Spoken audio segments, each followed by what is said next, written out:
difficulté, il ne faut pas gêner de dire aux parents que je suis en difficulté.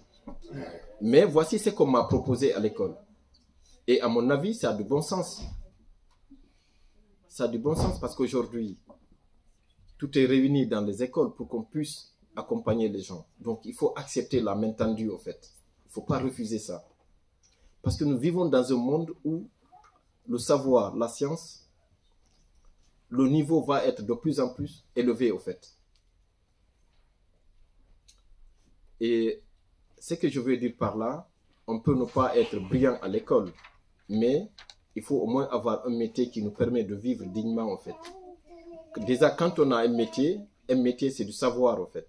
Parce que tu apprends, c'est de l'apprentissage. Donc, le fait d'apprendre, ça fait de nous des personnes qui sont cultivées.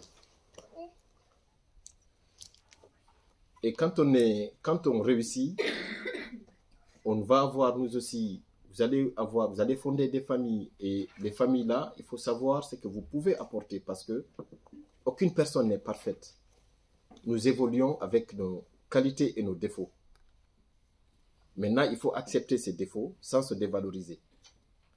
Plus vous les acceptez, plus vous pouvez aller de l'avant.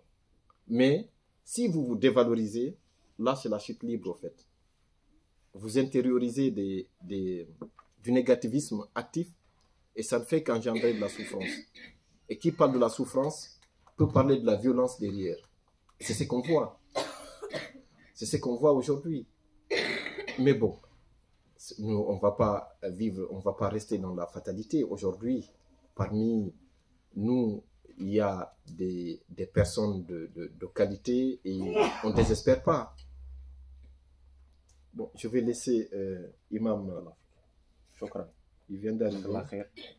Salam Allah ta'ala barakatuh, alhamdulillah, wa salatu ala rasulillah wa alihi wa sahbihi. C'est un grand plaisir encore une fois de vous retrouver.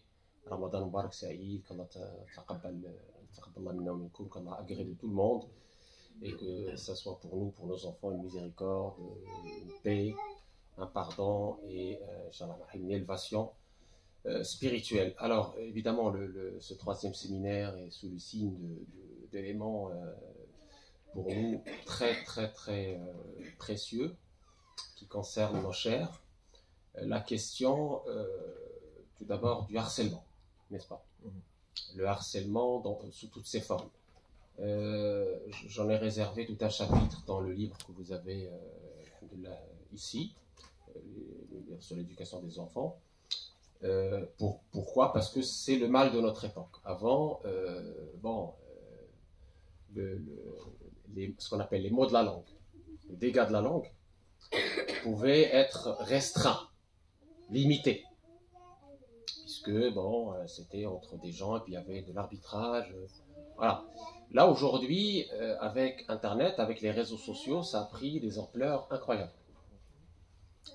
On n'est plus dans deux personnes qui se chamaillent et puis quelqu'un qui vient, qui réconcilie.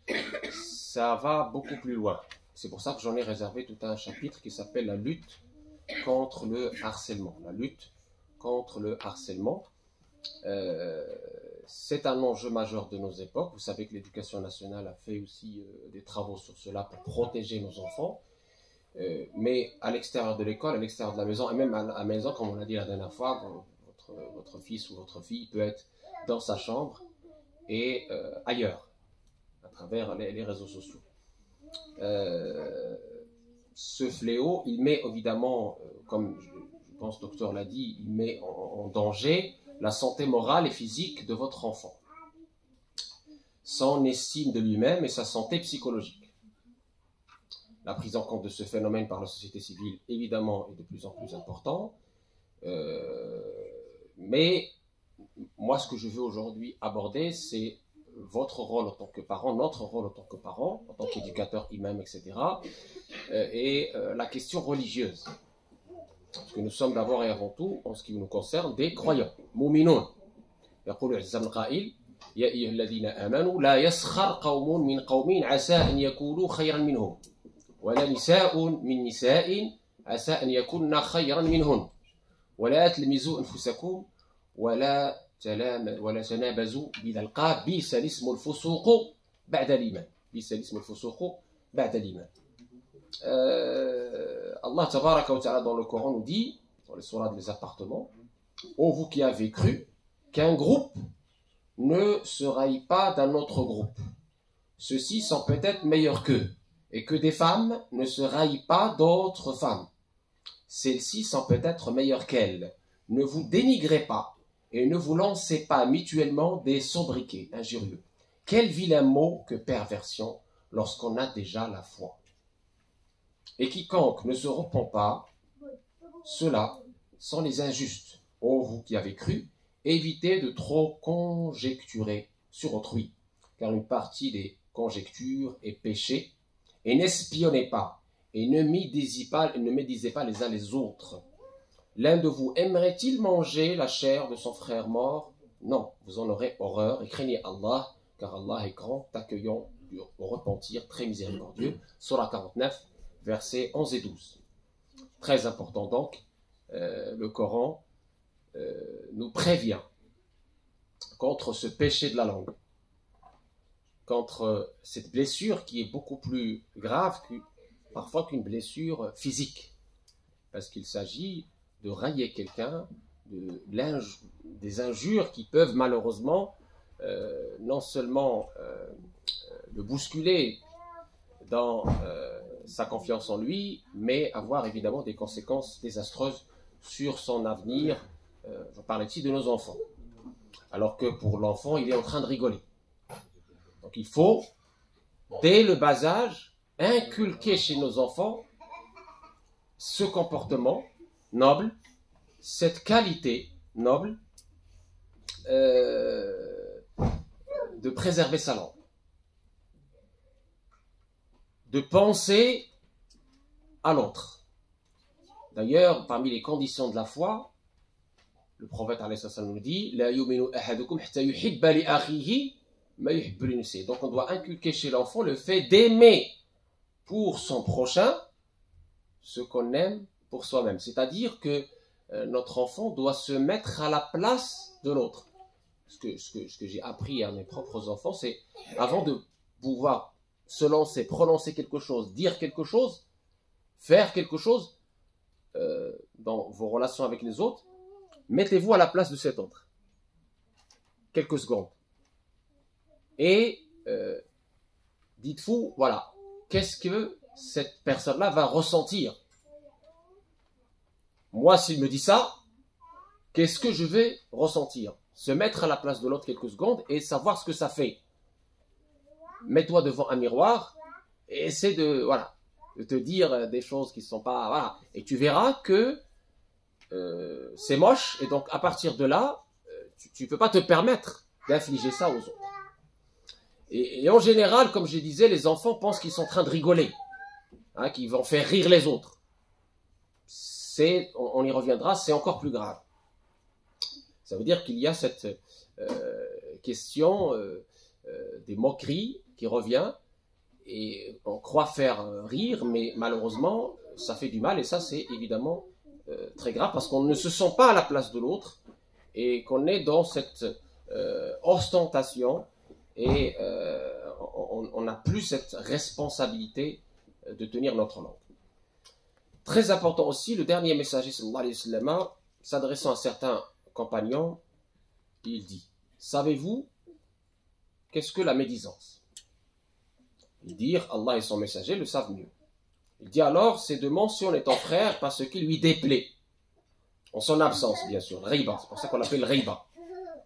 Ils dirent: si cela est vraiment en lui. Alors le prophète alayhi salam dit: si ce que tu dis est en lui, tu as commis la médisance à son propos. Et si cela n'est pas en lui, tu l'as certes calomnié, rapporté par Muslim. Il met en garde également, Sayyidina Muhammad sallallahu alayhi wa sallam, notre modèle: n'entre pas au paradis parmi les premiers celui qui rapporte les propos pour semer la discorde. Pour semer la discorde, rapporté par Bukhari. Donc il faut apprendre à nos enfants également que la vie intime de chacun doit être respectée et jamais dévoilée, y compris ce qui se passe à la maison. Les défauts des autres ne doivent pas non plus être divulgués. Allah tabaraka wa ta'ala nous dit: Inna alladhina yuhibbuna an tashi'a al-fahishatu fi alladhina amanu لهم عذاب أليم في الدنيا والآخرة والله يعلم وأنتم لا تعلمون. Ceux qui aimeraient que la réputation d'immoralité se répande au sujet de ceux qui ont cru auront ou ont des tourments douloureux dans ce monde et dans l'autre. Sourate 34, verset 19.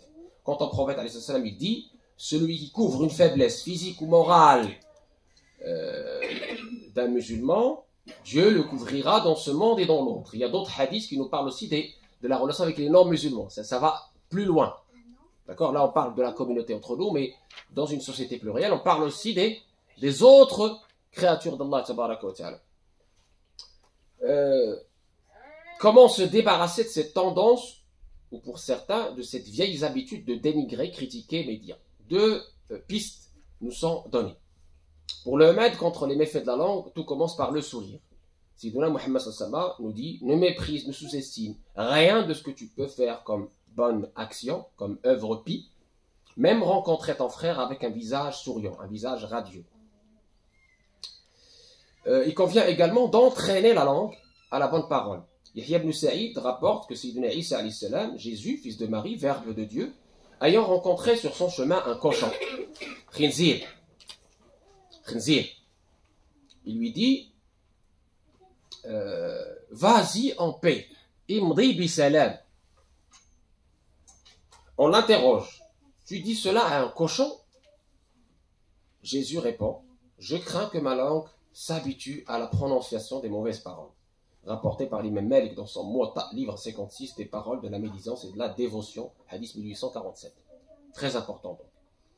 Apprenons à nos enfants par la parole et aussi par l'exemple, le modèle, votre modèle, que nos discussions doivent témoigner d'une bienveillance à l'égard de nos interlocuteurs. Très important, la bienveillance. Il faut que nous soyons nous-mêmes l'exemple de la bienveillance. Jusqu'à ce que vous puissiez inculquer ça chez eux de façon définitive, que ce soit dans leur ADN, Inch'Allah. Parce qu'il y a, comme on a dit, des valeurs innées et des valeurs acquises. Par exemple, le prophète alayhi salam nous dit, si vous êtes trois, ne discutez pas secrètement à deux sans le troisième, jusqu'à ce que vous mélangiez aux gens. Car sinon, le troisième à qui la parole n'a pas été adressée risque d'être peiné. Vous voyez l'élégance de l'islam? Je répète le hadith. Si vous êtes trois, ne discutez pas secrètement, munajat, sans le troisième, jusqu'à ce que vous vous mélangiez aux autres. D'accord?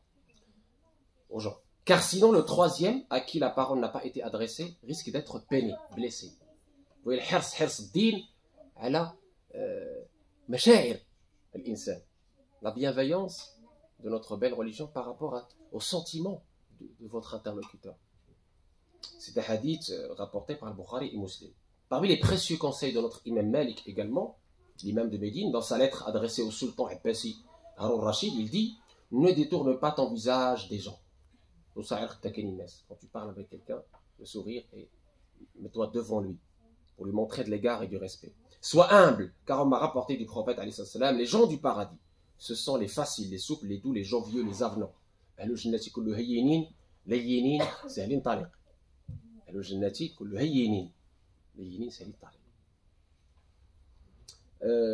Qui ne faute pas. Ainsi, au lieu de chercher les défauts des autres, au lieu de donner crédit aux rumeurs, il convient à l'homme intelligent d'occuper sa langue par la bonne parole.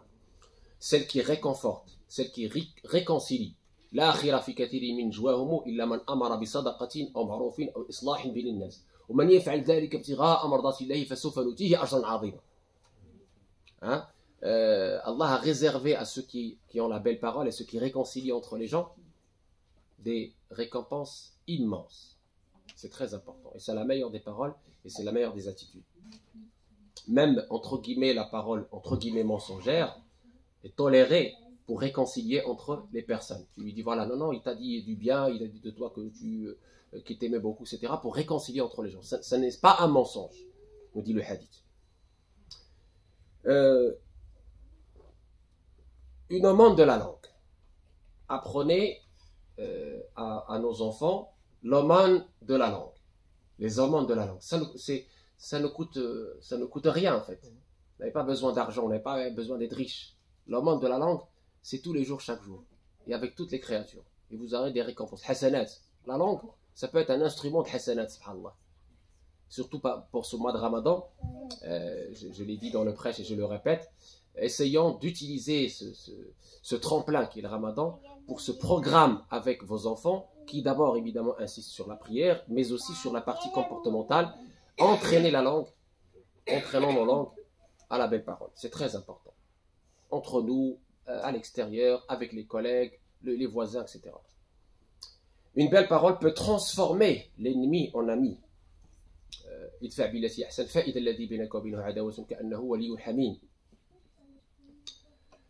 Peut sauver du désespoir.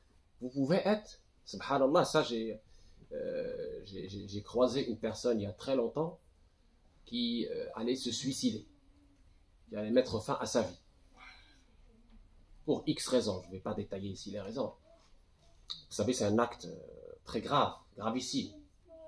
ولا تقتلوا أنفسكم إن الله كان بكم رحيما ومن يفعل ذلك عدوانا وظلما ومن يفعل ذلك عدوانا وظلما فسوف يصليه نارا وكان ذلك على الله يسيرا. Avec quelques paroles d'espoir. J'ai passé le temps qu'il fallait passer. Ça peut être un quart d'heure, ça peut être une demi-heure, ça peut être une heure. Pour sauver une vie, on ne compte pas. La personne s'est transformée et est sortie avec beaucoup d'espoir, beaucoup de... Voilà. Ça, c'est pas de l'argent, c'est juste une belle parole. Vous pouvez sauver des vies. Vous pouvez sauver des vies. Peut élever le serviteur en degré chez son Seigneur et lui faire hériter le paradis. Le dernier messager, sallallahu alayhi wa sallam, notre modèle, a agi face à ceux qui l'ont persécuté et qui avaient essayé de le tuer même, avec la douceur et la magnanimité, le hilm. Au lieu de les bannir, il pria même pour eux. Puisse Allah pardonner à ma tribu, car ils ne savent pas. Puisse Allah faire que leur descendance adore Allah unique, sans rien lui associer. Ce vœu fut exaucé et le cœur de ses ennemis fut conquis. Le cœur de ses ennemis, pas leur terre, le cœur de ses ennemis fut conquis par la beauté de ses paroles et sa moralité imminente. Il a conquis les cœurs avant tout. Encore faut-il connaître évidemment la biographie de notre bien-aimé sallallahu alayhi wa sallam et la transmettre à nos enfants pour nourrir leur cœur de ces belles valeurs. Ainsi, ils peuvent être les meilleurs ambassadeurs de sa beauté morale, où qu'ils soient et avec toutes les créatures. Et ça, c'est vraiment pas seulement de la théorie, c'est que on a aujourd'hui des supports, didactiques qui peuvent aider plusieurs parents à faire vivre nos enfants avec le prophète alayhi salam. Surtout là, on est au mois de Ramadan, le moment propice. Comme j'ai dit, ce programme familial dont on a souvent parlé, il ne faut pas le prendre à la légère. Il ne faut pas se dire oui, moi j'ai pas besoin de programme. Si, on a tous besoin de nous reconnecter à Allah tabaraka wa ta'ala, de nous déconnecter des réseaux sociaux, un sevrage de nos enfants de ce monde virtuel. Mais on ne peut pas sevrer nos enfants du monde virtuel juste comme ça en leur disant non, ne fais pas. Il faut leur donner des alternatives viables et fiables. L'alternative, c'est vous. Il faut du temps avec cet enfant. Pour insister sur l'importance de la prière. Ordonne à ta famille, à tes enfants, la prière et persévère dans cela. Donc ça c'est numéro 1. Numéro 2, donc c'est 5 prières comme j'ai dit. Le matin avant d'aller au travail, tu prends tes enfants, vous faites la prière en commun. Le soir quand tu reviens, pareil, tu prends tes enfants, vous faites la prière en commun, tu leur rappelles les bienfaits, la lumière de ces prières. La lecture du Coran, on est dans le mois du Coran, l'apprentissage de quelques versets et la lecture de la biographie de Sidna Muhammad sallallahu alayhi wa sallam. Avec, par exemple, Shama'il de Tirmidhi qui a été traduit. C'est un ouvrage merveilleux qui trace toute la moralité de notre prophète alayhi salam, que vous pouvez lire en famille et ça sera une très belle alternative aux jeux vidéo, aux réseaux sociaux, etc. Sortez de plus en plus pour que vos enfants découvrent les signes d'Allah, la nature. Ça peut être bénéfique aussi au niveau spirituel. À la mosquée, il y a tout un programme comme aujourd'hui. Et j'incite évidemment nos frères dans les mosquées de créer des espaces de jeu. à côté, dans une salle par exemple, avec des personnes qualifiées pour justement accompagner nos enfants. C'est très important. Nous sommes maintenant une communauté qui a beaucoup évolué. Donc nous devons respecter les spécialités de chacun. Nous devons aussi dans nos mosquées recruter des personnes qualifiées pour pouvoir évidemment accompagner nos familles. Quand ils viennent à la mosquée, on peut avoir un espace réservé où il y a effectivement un accompagnement digne de ce nom, un apprentissage digne de ce nom, des jeux didactiques, apprendre en jouant, apprendre en s'amusant, selon l'âge de l'enfant. Donc voilà en résumé ce que je pouvais dire sur la question du harcèlement. Et je l'ai dit la dernière fois, je ne le répéterai jamais assez, la communication avec votre enfant. Communiquez avec votre enfant. Ne dites pas « il ne me dit rien ». Pour qu'il puisse vous dire, il faut créer une relation de complicité avec lui. Racontez-lui votre journée, comme ça, il vous raconte en retour sa journée. Comme ça, il pourra vous dire des choses pour pouvoir se confier à vous. Parce que c'est vous l'adulte, et vous, à travers cette communication que vous avez avec votre enfant, vous pouvez qualifier ce qui s'est passé. Est-ce que ce qui s'est passé, c'est du harcèlement? Pourquoi votre enfant ne mange plus? Il y a des signes. Pourquoi votre enfant ne parle plus comme avant? Pourquoi votre enfant fait des cauchemars? Etc. etc. Donc, la communication avec votre enfant permet de voir qu'est-ce qui s'est passé à l'école. Peut-être à l'école, les maîtres ou les maîtresses n'ont rien vu. Ça peut arriver, parce que ça peut être dans la récréation. Ça peut être aussi via les réseaux sociaux. Certains enfants ont accès aux réseaux sociaux malheureusement très tôt. Et ça, je déconseille vivement. Détectez ces signes avant-coureurs chez votre enfant pour savoir qu'est-ce qui le gêne, qu'est-ce qui l'a dérangé. Une idée, des injures, quelque chose qui s'est mal passé. Comme ça, il se confie à vous et vous pouvez effectivement l'aider, l'accompagner, lui expliquer, intervenir, etc. Avec toujours les bons mots et la bonne réaction, en évitant évidemment la colère. Ça, c'est très important. Il ne faut pas apprendre à nos enfants la colère. La colère, comme vous le savez, vient du diable. Il faut qu'on se garde de toute colère et qu'on résout chaque problème avec beaucoup de sagesse, avec beaucoup de maturité, avec beaucoup de recul. La colère ne donne rien de bon. Donc s'il y a un souci, vous pouvez aller voir le proviseur ou la professeure principale ou le professeur principal, engager une discussion, voir ce qui se passe. Vous pouvez vous faire accompagner, mais pas d'énervement, de colère ou d'insulte. Ça va donner des effets contraires à ce que vous avez attendu ou à ce que vous attendez. Le croyant, il doit se maîtriser. Hein, et je ne peux que rappeler ici le hadith de notre prophète alayhi salam, man kana yu'minu billahi wal yawmil akhir falyaqul khayran aw liyasmut. Man kana yu'minu billahi wal yawmil akhir falyaqul khayran aw liyasmut. Celui qui croit en Allah et au jour dernier, qu'il dise du bien ou qu'il se taise. Celui qui croit en Allah et au jour dernier, qu'il dise du bien ou qu'il se taise. C'est un hadith magnifique qui fait partie des grands hadiths que nos chouyours nous ont enseignés pour justement réussir dans ce bas-monde et dans l'autre.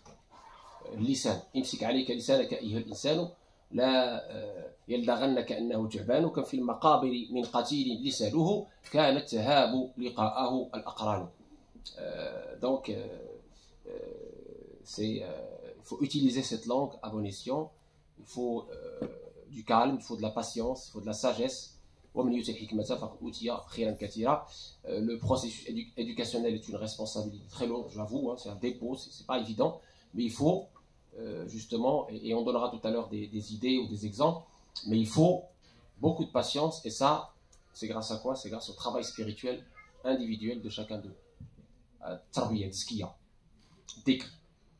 Avec le dhikr, on arrive alhamdulillah, à cette sagesse petit à petit, on arrive à ce recul, on arrive à prendre sur nous-mêmes, on arrive à voir loin le recul nécessaire par rapport à chaque situation, et on évite de dire des choses qu'on va regretter plus tard. Hein. Et ça, si l'enfant te voit en colère, tu n'es plus crédible face à lui. Tu perds ta crédibilité, donc on perd dans le processus d'éducation, on est perdant.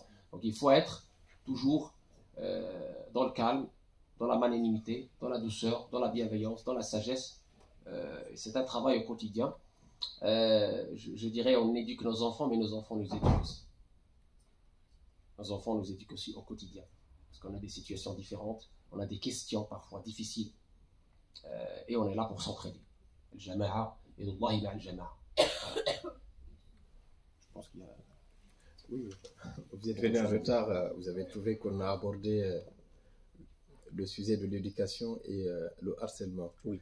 Et du coup, là, vous avez balayé tout ce qu'on a dit avec des exemples beaucoup plus pratiques sur le plan religieux. Moi, j'étais là vendredi, donc j'ai écouté votre presse sur quand vous avez abordé le sujet, quand Dieu a envoyé Moussa et son frère pour aller voir Pharaon, le tyran, déjà leur dire de lui parler avec respect et douceur. C'est très important. Exactement. Donc du coup, ça, ce sont des exemples que nous devons avoir. Là, on a discuté tout à l'heure, nous avons ouvert le débat. Donc il y a eu beaucoup de questions par rapport au rôle du parent, le fait qu'il y a certains qui ne sont pas à l'écoute ou autres. Mais j'ai toujours rappelé que avant déjà d'éduquer, avant de faire des enfants, nous devons savoir qui nous sommes. Qui nous sommes. Qu'est-ce qu'on a comme valeur? Qu'est-ce qu'on a envie de transmettre? Pourquoi on veut se marier? Est-ce qu'on se marie parce qu'on a l'âge de se marier? On a 30 ans, on a 40 ans, on n'a pas d'enfants. Quand on a des enfants, qu'est-ce qu'on a envie de transmettre comme valeur? C'est très important. Donc du coup, bon, pour illustrer le harcèlement, j'ai téléchargé une vidéo que j'ai projetée, qui résume quelques faits d'harcèlement et des conduites à tenir. Il faut les qualifier aussi, c'est harcèlement. Exactement. Donc du coup, ce que je peux rajouter sur le plan comportement, il ne faut pas du tout se faire justice au fait, en cas d'harcèlement. Il ne faut pas se faire justice. Ça c'est un. Et de deux, il ne faut pas essayer d'aller voir les parents de l'enfant qui harcèle votre enfant. C'est déconseillé au fait. Il faut toujours passer par la loi. D'abord passer par ce qu'on a sous la main, c'est-à-dire l'école, l'enseignant ou l'enseignante. Après, le dispositif d'harcèlement qui est mis en place au sein de l'établissement, avant de passer au niveau de l'académie. Maintenant, si l'harcèlement est, comment dirais-je, a une connotation de violence physique, là, il faut porter plainte. Même avant ça, si vous ne vous sentez pas écouté, je pense qu'il y a un numéro, je pense que c'est le 3020, qui est le numéro d'alerte au fait. Donc, si vous ne vous sentez pas écouté au sein de l'établissement, ou n'importe quel endroit, que ce soit de harcèlement au niveau du travail ou au niveau des harcèlements sexuels, c'est nos sœurs, au fait, il faut chercher, comment dirais-je, un recours. Il ne faut jamais garder le silence. Voilà, il ne faut pas garder le silence. Ça, on en a parlé, le fait de communiquer.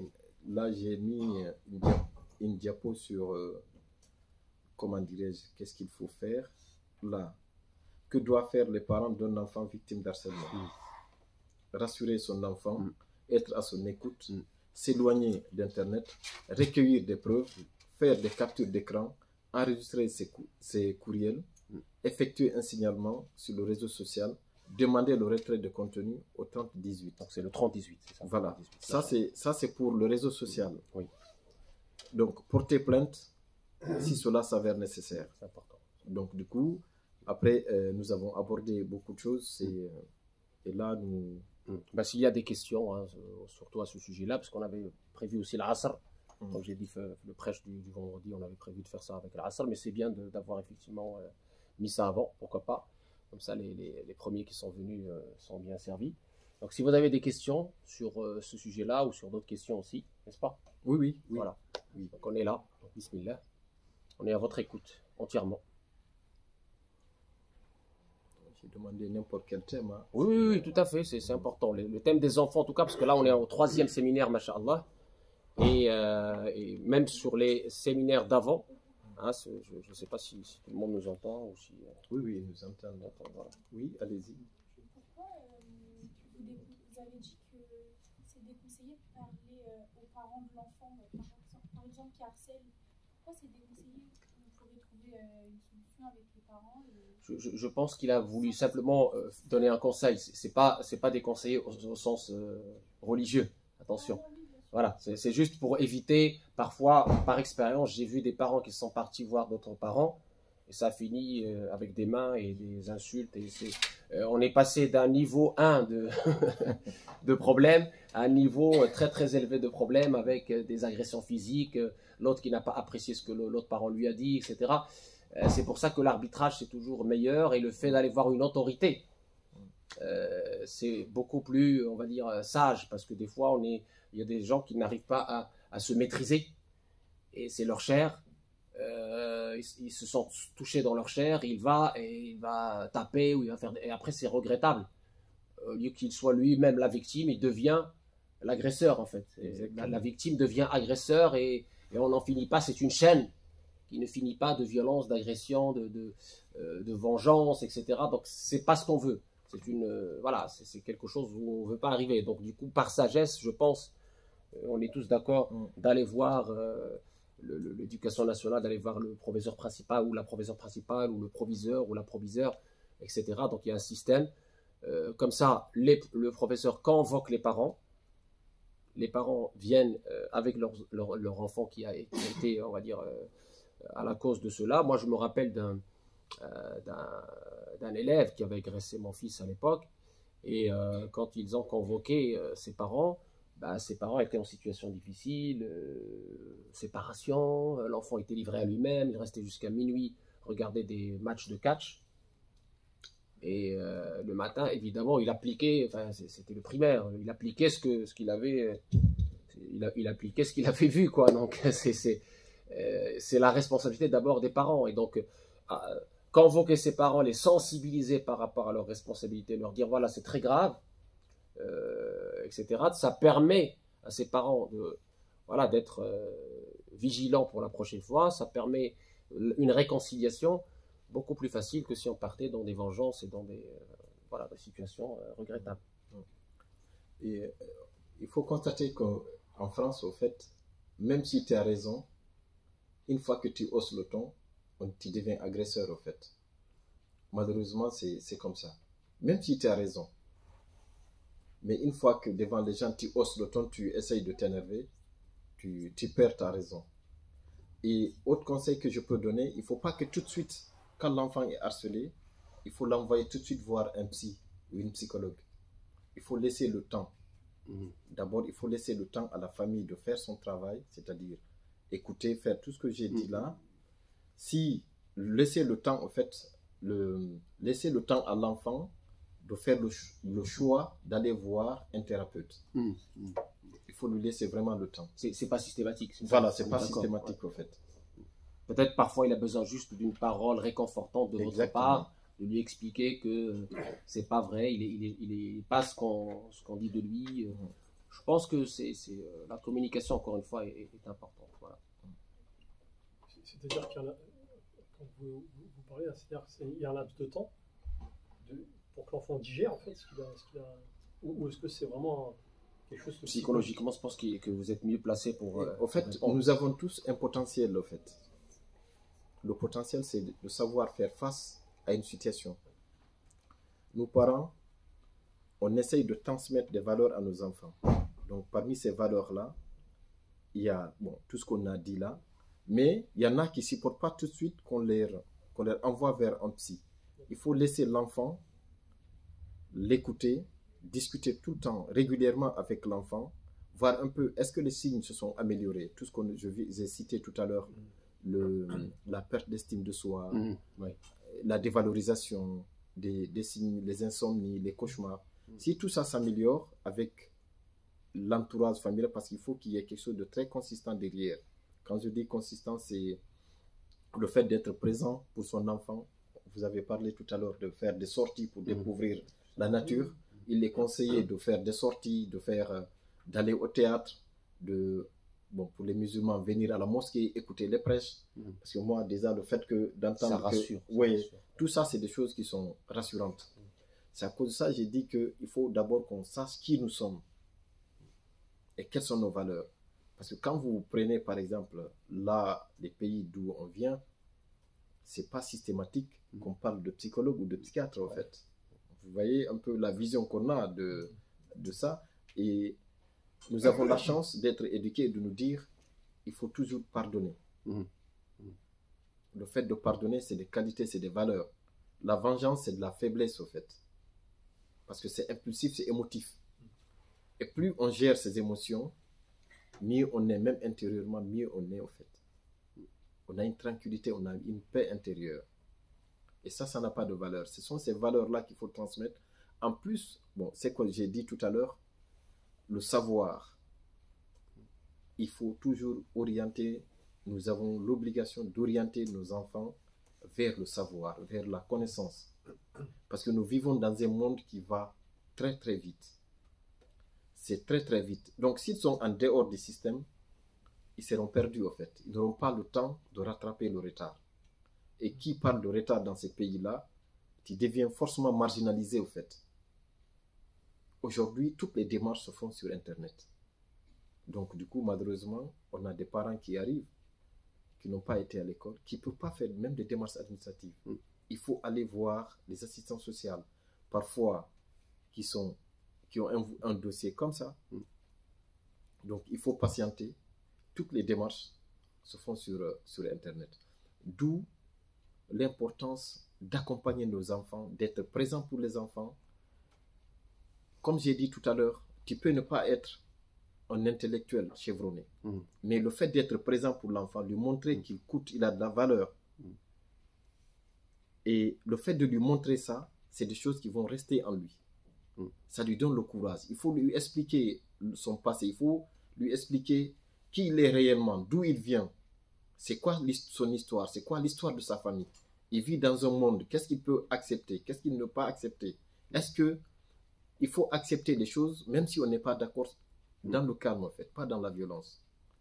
Tout ça, c'est de nos responsabilités dans l'éducation de nos enfants. Il y a la question effectivement de la confiance en soi que notre prophète alayhi salam a essayé d'inculquer chez les enfants. Par exemple, dans le hadith d'Abdullah ibn Abbas, Ya ghulam, inni u'allimuka kalimat, ihfazillah yahfazka, ihfazillah tajidhu tujahaka, إذا سألت فاسأل الله وإذا استعنت فاستعن بالله واعلم أن الأمة لو اجتمعت على أن ينفعوك بشيء لم ينفعوك إلا بشيء قد كتبه الله لك واعلم أن الأمة لو اجتمعوا على أو اجتمعت على أن يضروك بشيء لم يضروك إلا بشيء قد كتبه الله عليك رفعت الأقلام وجفت الصحف. L'enfant il avait 9-10 ans, le prophète alayhi salam lui a inculqué cette spiritualité, cette confiance en Allah tabaraka wa ta'ala, cette certitude que c'est Allah tabaraka wa ta'ala qui décide et qu'il ne doit pas avoir peur ou hésiter ou avoir une espèce de comment on appelle ça, de sous-estime de soi. Tant qu'il est connecté au Tout-Puissant, tant qu'il est avec Allah tabaraka wa ta'ala, il n'a rien à craindre. Et ça, c'est une force spirituelle incroyable. Il ne vaut aucune autre force spirituelle.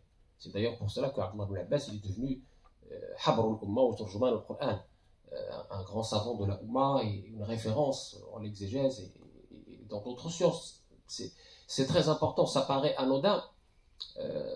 Vous allez me dire, oui, mais la parole, si, la parole est très importante, ça paraît anodin, mais un enfant, peut-être que vous ne le sentez pas, mais pour lui, vous êtes sa référence. Il vous voit, vous. Vous êtes son premier contact avec le monde, et vous êtes, pour l'instant, sa seule référence. C'est une confiance incroyable qu'il vous fait. Je ne sais pas si vous vous rendez compte, il vous fait une confiance incroyable. Donc, si vous utilisez cette relation à bon escient, vous lui inculquez ces valeurs spirituelles incroyables que nous avons dans notre belle religion, ces valeurs très précieuses. J'ai discuté avec des psys et ils me disent, mais vous avez des trésors. Vous avez des trésors. Parce que pour forger une personnalité, construire une personnalité forte, équilibrée, saine, il y a des gens qui ont passé leur vie à écrire des bouquins pour trouver la recette magique. Et nous, on a dans notre belle religion, il y a des hadiths que j'ai cités dans mon livre à la fin. Vous allez voir, c'est extraordinaire. Ces hadiths-là ont été relus par quelques psys qui ne sont même pas musulmans, juste pour être objectif. Ils disent, mais c'est la base d'une psychologie saine, équilibrée. C'est merveilleux ce que vous avez. Pourquoi les musulmans n'utilisent pas ça? Pourquoi ils vont chercher ailleurs? Étudiez d'abord ce que vous avez, ce précieux trésor. Comprenez-le, goûtez-le. Éduquez vos enfants à la lumière de ces instructions lumineuses de notre modèle, Sayyidina Muhammad sallallahu alayhi wa sallam. Vous allez voir, vous allez être très agréablement surpris de la force de votre enfant, de la maturité précoce de votre enfant. Parce que la spiritualité, figurez-vous, je ne dirais pas que ça donne des ailes, mais ça élève en fait. Ça élève. Les enfants, je donne juste un exemple, les enfants qui en emmènent apprendre le Coran très très tôt, Masha'Allah, les parents ont fait cet effort-là, on les compare avec d'autres enfants, on voit l'éveil incroyable de ces enfants-là. Et on voit leur capacité incroyable plus tard à mémoriser tout. C'est incroyable. Peut-être on ne se rend pas compte, mais le Coran il donne une force incroyable. Évidemment, c'est pas pour ça qu'on l'apprend, on l'apprend pour Allah. Mais entre autres bienfaits, entre autres fruits bénis, votre enfant, il a, masha'Allah, non seulement une mémoire, mais un cœur qui est, on va dire, qui reçoit d'Allah tabaraka wa ta'ala des choses, et une sagesse, parce que c'est ça, la sagesse vient d'Allah. Yuti hikmata man yasha, wa man yuti hikmata faqad utiya khayran katira.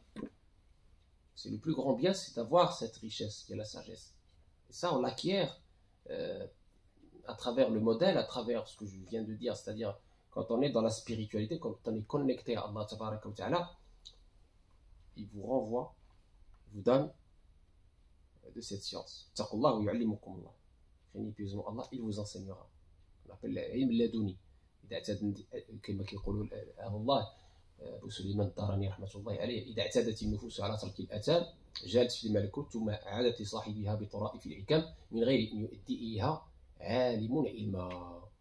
اتقوا الله يعلمكم الله. Donc cette crainte révérentielle, cette connexion avec Allah tabaraka wa ta'ala, savoir que tu as un Seigneur qui te protège, qui est bienveillant, qui t'écoute à chaque moment, 7 jours sur 7, 24 heures sur 24, que ses portes sont toujours ouvertes. L'enfant, il a ça en lui, soyez sûr et certain qu'il ne sera pas triste. Il ne peut pas être triste, il ne peut pas être dépressif. Il aura un recul par rapport à ce monde. Et évidemment, on l'accompagne aussi pour qu'il apprenne les sciences utiles et qu'il excelle. Il faut qu'on termine avec cette culture de la médiocrité, s'il vous plaît. Nous sommes la Oumma de l'excellence, en toute chose. Itqan, l'excellence. On ne peut pas se contenter d'un 5 sur 10. Vous voyez, il faut inculquer chez nos enfants cet esprit d'excellence, en toute chose, dans tout ce qu'il fait. Dans tout ce qu'il fait. Il fait une activité sportive, il fait... Tout ce qu'on fait est important. Et dans tout ce qu'on fait, on doit exceller. On doit prendre ça avec sérieux. Très important. Et ça, quand il grandira, soyez sûr et certain, si vous l'avez éduqué de cette façon, alhamdoulilah, il n'aura aucun problème, ni dans sa vie personnelle, intime, ni dans sa vie professionnelle, partout. Il sera un modèle et un ambassadeur de Sayyidina Muhammad sallallahu alayhi wa sallam, un merveilleux représentant. Et vous en aurez évidemment les bénéfices, comme on l'a dit la dernière fois, parce que vous étiez à l'origine de cette belle éducation. Donc vous aurez évidemment tout ce qu'il fait de bien. C'est aussi dans votre sahifa, c'est aussi dans vos livres. Oui. Excusez-moi, j'ai une question qui est un petit peu décalée par rapport au sujet, mais ça rentre dans l'éducation et dans l'enseignement. Comment on réagit face à un enfant qui a des capacités à l'école qui sont au-dessus du niveau de la classe, donc qui peut potentiellement sauter une classe, mais que mentalement, cet enfant, en fait, il a... Il a besoin de jouer, il a besoin de Voilà, donc en fait, quand on l'emmène dans une autre classe, il fait ses exercices, c'est très bien, mais il a encore envie de jouer comme un CP, par exemple. Oui, je comprends la question. Et justement, c'est pour pas tomber justement dans l'harcèlement plus tard, pour pas... Est-ce que c'est bénéfique pour cette personne, cet enfant, de sauter une classe, ou est-ce que le mieux, c'est de, quitte à s'ennuyer, de rester dans sa classe? D'abord, parce que c'est d'abord... Moi, par mon expérience, j'ai eu des parents qui avaient ce problème-là, au fait. Ils avaient 2 enfants, je me rappelle d'une mère, en plus qui était une mère célibataire, qui avait 2 enfants, qui avaient des très très bons niveaux, au fait. Donc du coup, les enfants réclamaient tellement, il fallait qu'elle donne tout le temps à lire aux enfants. Il fallait qu'elle soit tout le temps présente. Maintenant, faire sauter une classe, c'est pas... Il faut le faire. Si il s'ennuie là, vous pensez que le niveau... Parce que avant de faire sauter une classe, il faut qu'il y ait un conseil, au fait. C'est l'école, il se retrouve, il décide. Un conseil de classe, oui, son niveau doit être atteint, en fait. Maintenant, derrière, il faut que vous soyez là pour alimenter ça, en fait. Il faut que vous alimentez, il faut que vous l'accompagnez. Si vous ne l'accompagnez pas, il va s'ennuyer. Il faut éviter l'ennui, en fait. L'objectif, c'est ça. Parce que eux, à l'école, ils savent que s'ils le maintiennent au même niveau que les autres, ça deviendra beaucoup plus négatif pour lui que positif. Donc, du coup, ils essayent de le mettre plus haut. À la maison, il faut que ça suive. Il faut que vous lui trouviez des moyens pour maintenir la lumière au fait de son intelligence, au fait. Il ne faudrait pas qu'il se replie sur lui. Il faudra lui donner à lire. Qu'est-ce que tu as envie de lire? Vous partez avec lui dans les séances. Vous essayez déjà. Quand vous l'observez, vous allez voir, il a des choix. Des préférences. Il a des préférences. Donc, c'est dans ces préférences-là, il faut aller, au fait. Il faut respecter ces préférences-là et essayer de l'alimenter. Il faut aller dans les librairies, que ce soit, si vous constatez qu'il aime beaucoup, par exemple, la religion, vous essayez d'aller avec lui dans les librairies islamiques. Il choisit. Si dans les, comment dirais-je, aujourd'hui, il y a beaucoup de librairies, la FNAC et autres, qui se sont mis aussi à vendre des documents musulmans et autres. Donc, du coup, à la FNAC, vous lui faites parcourir les rayons avec ceux qui tiennent ces rayons-là. Il lui explique un peu. Lui-même, il fait le choix. Il dit, j'ai besoin de ça, j'ai besoin de ça. Vous prenez, vous lui donnez. Et à la maison, vous essayez vraiment d'être derrière pour ne pas qu'il baisse. Parce que le plus dur pour ces enfants, c'est de baisser, au fait. C'est quand ils décrochent de leur intelligence. Quand leur intelligence, ils l'occupent ailleurs. C'est exactement ce qui se passe parce que du coup, en fait, elle était très bien. Et en fait, quand elle est passée en essai à la classe supérieure, en fait, elle s'est commencée à braquer et elle a commencé à ne plus se sentir au niveau. C'est trop difficile, je ne veux pas le faire. Alors que non, il suffit juste de lire 2 fois la question, elle va la faire, elle sait le faire. Mais elle se braque. Et aussi, par rapport, je suis désolée, mais la taille aussi, c'est une énorme différence de taille. Bien donc, sûr. Le fait de se sentir petite, est-ce que, je ne sais pas, est-ce que tous... Non, par rapport à ça, votre travail à vous, c'est la confiance, en fait. C'est ce que vous avez dit. Aider l'enfant à avoir confiance en lui. Déjà, à la maison, si ce qu'il est en train de lire correspond au niveau de la classe où on l'a mis, vous allez lui dire, tu as vu ce que tu es en train de lire là? C'est ce que tu vas lire dans ta propre classe. Donc, ce que tu es capable de faire à la maison, tu es capable de le faire à l'école. J'ai mon propre ami qui a un fils. En fait, on l'a fait tellement avancer. Lui-même, il a dit à son père, là, stop. Je ne peux pas aller plus loin parce que regarde combien de fois je suis petit. Et les autres, ils sont... C'est exactement la phrase. C'est ce que j'allais dire. Moi, personnellement, j'ai refusé à ma fille de sauter la classe. D'accord. Donc il y a la maîtresse qui est venue me voir, elle me dit oui, votre fille, voilà, j'ai réfléchi, j'ai vu d'abord l'intérêt de ma fille, c'est-à-dire le fait qu'elle puisse jouer, de profiter de son enfance, parce que c'est des enfants quand même. Donc profiter de son enfance.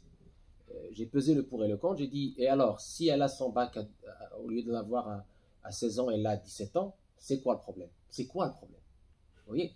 Non, C'est quoi le ça problème? devient en fait en classe des éléments un peu perturbateurs parce que vu qu'ils s'ennuient, eh ben, ils se Je mettent, comprends en fait, ça, à, je ils se comprends. mettent à embêter les autres. Alors après, il faut trouver, comme vous l'avez dit, il faut trouver cet équilibre, ce juste milieu. C'est-à-dire, moi personnellement, j'ai fait ce choix-là, mais c'est un choix qui m'engage que moi. Je ne suis pas en train de conseiller de faire ce choix, juste que moi j'ai choisi par rapport à la situation qui m'a été présentée. Moi, j'ai pesé le pour et le contre, j'ai dit, et après, si mon enfant saute une classe ou deux classes, et après, qu'est-ce qui va se passer? Pour moi, problème d'intégration avec les enfants. À pas se sentir, voilà, parce que comme vous l'avez dit, petit de taille, les autres sont grands, lui il a encore besoin de jouer, les autres c'est un peu plus, voilà. Deux, le stress, comme vous venez de le dire. Il va se sentir un peu plus stressé parce que c'est un challenge. Il est là et il se sent challenge, oui, mais je dois rester dans le même, voilà. 3, le poids aussi de ce qui est en train de se passer. Est-ce qu'on saura travailler avec lui sur ça, l'accompagner? Donc j'ai fait le choix de pas entre guillemets stresser mon enfant plus que ça, de le garder comme ça et de suivre, compléter avec autre chose, renforcer les acquis dans autre chose, en complément de l'école. Comme vous l'avez dit, des livres, là, c'est beaucoup de livres. Et à chaque fois, chaque semaine, je dois acheter, voilà. Et accompagner tout cela, évidemment, c'est du temps, c'est de l'énergie. Ça demande aussi d'être connecté à tout ça. Voilà, bah, bravo. Donc, c'est magnifique. Et je pense à un moment donné, l'enfant lui-même va se stabiliser, va se dire, tiens, voilà, j'ai trouvé ma voie, mon équilibre. Et voilà, l'enfant aussi se cherche parfois. Il n'y a pas que le programme national, il y a autre chose, il y a toute une richesse autour de nous. Pour moi, il s'agissait par exemple de l'inscrire dans des associations où ils font du théâtre, dans des associations où ils font les langues. Elle aimait beaucoup les langues, 3 ou 4 langues. Voilà, de l'inscrire dans d'autres activités ludiques importantes qu'elle aime bien. Donc, et le sport et plein de choses. Donc, si l'enfant il a l'énergie pour aller vers ça, et il a la prédisposition pour aller vers ça, bismillah, allons-y. Après, les parents ils doivent aussi y suivre, parce que c'est pas évident. Voilà, mais je pense qu'il est utile et intelligent d'accompagner cette intelligence, de ne pas laisser échapper cette intelligence, de ne pas que l'enfant décroche, et continuer à drainer, à alimenter la confiance en soi de cet enfant, pour que cet enfant continue à être dans cette excellence, être dans cette curiosité et avoir cette flamme en fait. Garder cette flamme. Et cette flamme, elle lui sera à un moment donné très utile, que ce soit dans sa vie spirituelle intime ou dans sa vie professionnelle plus tard. Parce qu'il ne faut pas que cet enfant se sente à un moment donné, parce qu'on lui a sauté tellement de classe, se sente à un moment donné dépassé, qu'il perde confiance en lui, il stresse, il fait des cauchemars, c'est pas le but. Ça devient une corvée, il a mal au ventre en allant à l'école, il a mal au ventre. C'est pas le but. Donc, il ne faut pas en arriver là, il ne faut pas arriver entre guillemets, à décrocher, à faire décrocher notre enfant. Il faut qu'il garde cet amour, en fait, cet amour de la science. Voilà. En fait, il vaut mieux qu'il soit à sa place, un petit peu en avance, mais l'alimenter avec autre chose, que de se sentir dépassé et galérer. Exactement. En fait, et courir derrière, oui, tout à fait. Et croyez-moi, ma petite expérience, mais encore une fois, c'est pas un cas généralisé, mais ma petite expérience, aujourd'hui, je vois que parce qu'elle a de l'avance, alhamdoulilah, elle stresse moins. Voilà. Elle a le temps de faire autre chose. D'apprendre le Coran, d'apprendre des langues, d'aller dans les associations. Donc, parce que, au lieu de passer, par exemple, 2 heures à faire les devoirs le soir, elle passe un quart d'heure, ou 10 minutes, ou pas du tout, parce qu'elle a déjà compris, et c'est fini. Donc, c'est, alhamdoulilah, du temps en plus pour vous, pour l'accompagner dans plein d'autres choses qui peuvent l'enrichir spirituellement, notamment spirituellement. Et alhamdoulilah, c'est un don d'Allah, ça. C'est un don d'Allah. Donc il faut remercier Allah pour cela, c'est très important. Et l'accompagner pour que ça puisse durer et toujours revenir vers votre enfant et lui dire que le plus important c'est quoi. Voilà, pour qu'il ne soit pas tiré vers le bas. Le plus important c'est Allah tabaraka wa ta'ala. C'est ta spiritualité. C'est le Coran, c'est ceci. Parce qu'il y a aussi une tendance chez les intelligents. Moi je l'ai vu chez mes propres enfants. Il y a une tendance chez les surdoués ou les profils un peu comme ça très très intelligents, c'est de se dire oui mais Coran c'est pour les autres, Salat c'est pour les autres, vous voyez, ça peut être voilà, donc il faut toujours remettre le curseur à sa place. Le centre de ta vie, mon fils, ma fille, c'est ça, parce que le jour du jugement, la vie éternelle, pour avoir cette paix éternelle, il faut être en paix avec toi-même, avec les autres. Il faut cette connexion à Allah tabaraka wa ta'ala. Ça c'est très important. Les profils comme ça, ils peuvent aussi avoir cette tendance à, vous voyez, à se dire oh tiens moi c'est bon, je maîtrise tout, voilà. Se reposer sur leurs acquis. Dire toujours voilà, attention, nous avons une spiritualité, restant humble et restant sur cette identité spirituelle à la renforcer. Donc les parents doivent renforcer, profiter de l'intelligence de cet enfant pour renforcer aussi l'identité spirituelle qui à tout moment elle est là pour donner cette force spirituelle, ce regard en fait correct face à la vie d'ici-bas. Parce que ce que j'ai remarqué aussi chez ces profils-là, c'est que j'ai un ami qui a fait une classe prépa, qui a été major de promotion à X, il a fait X central, à Polytech et tout ça, il était le majorant en mathématiques et tout, il a fini en dépression. Vous voyez, c'est-à-dire l'intelligence intellectuelle, intellectuellement parlant, ne suffit pas. Il faut aussi l'intelligence spirituelle. Il faut cette connexion entre l'intelligence que vous connaissez, la raison, et le cœur. L'intelligence spirituelle, basira. Si on ne travaille pas sur cette intelligence spirituelle pour la connecter avec l'intelligence que vous connaissez, il y a un problème d'équilibre. Vous voyez, c'est pas pour rien que vous avez des gens qui ont fait beaucoup de mal à l'humanité, alors même qu'ils étaient très intelligents. Vous comprenez? Leur intelligence n'a pas servi, finalement. Elle a desservi. Donc, mon enfant, s'il est très intelligent, c'est une grâce d'Allah, tabaraka wa ta'ala, mais il ne faut pas que ça se retourne en malédiction. Ah oui, il faut que spirituellement, on garde cette connexion, et c'est pour ça que j'ai parlé de la prière tout à l'heure. La prière, c'est 5 rendez-vous quotidiens, c'est cette reconnexion. D'accord? C'est cette énergie positive. Ces valeurs de la prière, de cette école, grâce à vous aussi, et la mosquée et tout, on garde ce lien. On garde ce lien pour ne pas le regretter, ni pour vous, ni pour lui. Parce que vous êtes responsable de lui, là, il n'a pas les moyens pour aller, entre guillemets, découvrir cette spiritualité tout seul. Donc, aidez-le. Son intelligence, c'est une richesse, c'est une bénédiction d'Allah. Et montrez-lui que, quelle que soit son intelligence, il restera l'adorateur d'Allah. Donc, l'humilité. Voilà.